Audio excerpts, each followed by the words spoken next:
Do you know that if someday you venture into a forest, then your probability to see a random tiger is just 0.00004%. This makes it crystal clear of why we need to conserve our striped friends. Want to know how this all happened? Then see this video till the end as we, the Global Affairs, brings to you Conserving the Stripe.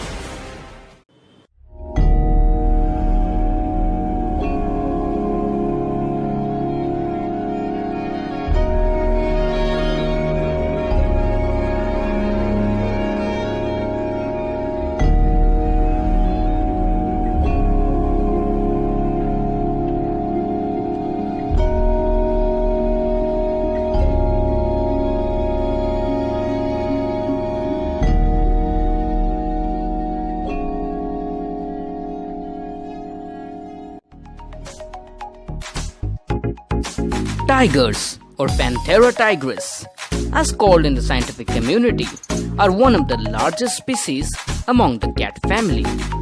Once a common sight in Asia and Africa, these royal animals have shrunk to a population of just 4,000 across the globe. Now, compare this with the human demography. We are a chaos of over 7.7 billion people rushing around the blue planet. This means that there is only one tiger in the wild per every 2 lakh people, which makes spotting tigers a rarest pleasure. But why this number is so less? In order to know that, we must look at the traits they follow.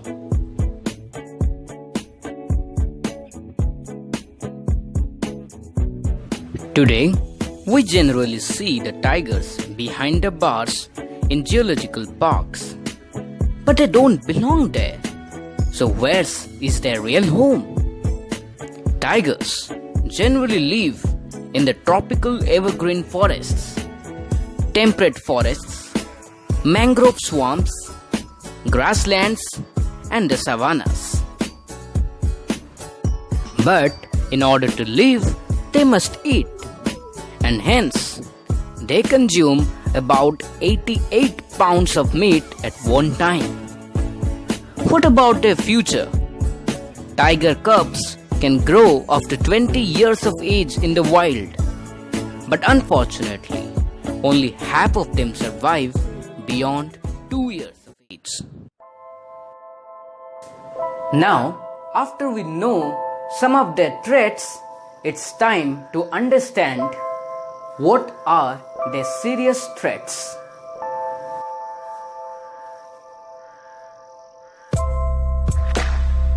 Struggle is a part of life.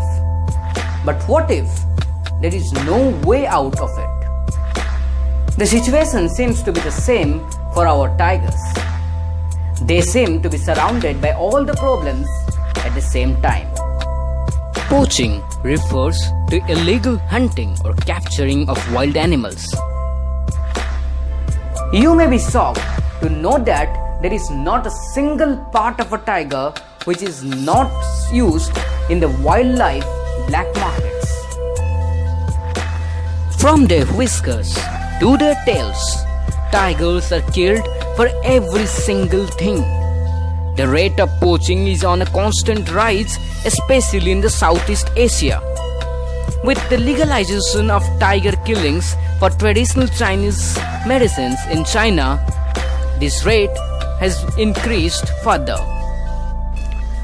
What further astonishes me is that some stupid people think killing a tiger is a status symbol.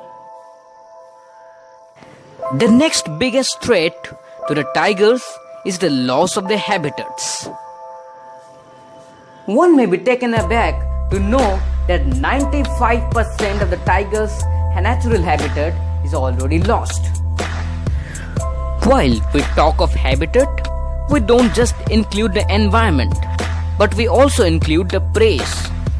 Life is impossible without food, and the constant extinction of deers and other herbivores in the woods is becoming a threat to the predators.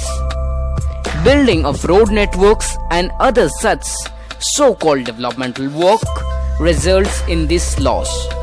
Adding to this, like the kings of the jungle, tigers need vast areas of survival.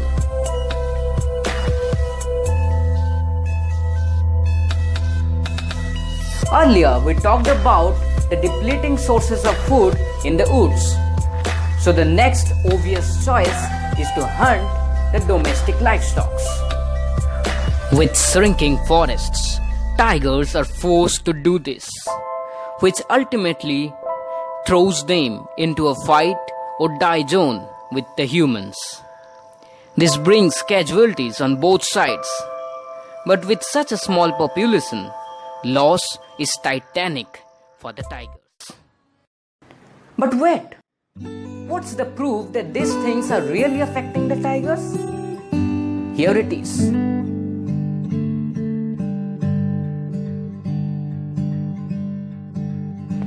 The island tigers are now present only in Sumatra, with tigers of Java and Bali already extinct. Among the continental ones, Caspian and South China populations are no more in the wild. China has just 7 tigers left in the wild. What more are we waiting for? Isn't there a way out of this crisis? Of course, yes.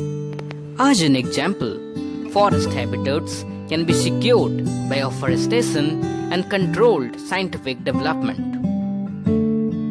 Here, we must note that in order to protect just one tiger, we need to conserve about 25,000 acres of forest land. And I think India has come up with new ideas to do this.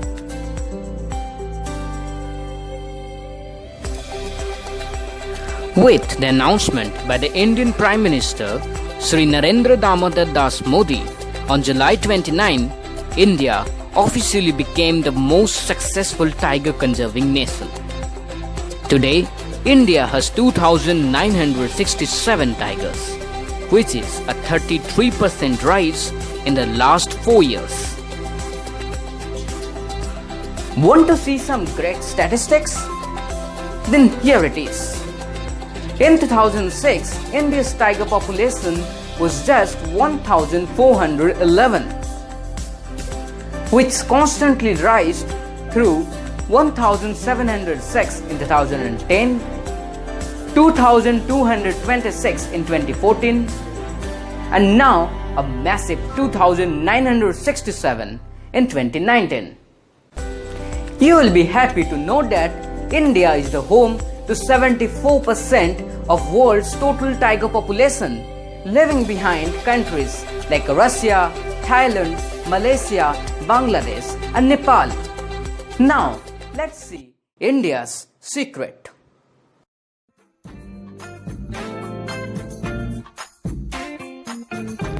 India normally uses 3-way conservation technique for the tigers. Number 1. Research and monitoring. This involves use of camera traps and line transect monitoring, which provides the forest officials of the tigers' areas of interest. Second is mitigating human-tiger conflict. People are generally shifted from tiger zones so as to avoid this. Apart from this, they are properly educated about the graveness of the situation. Trenches are set up around agricultural fields to stop the tigers. Solar lights are also used for this purpose. If, even after all these, some incidents come out, then government provides financial support to the victims to appease a certain anger. Third is the policy and advocacy.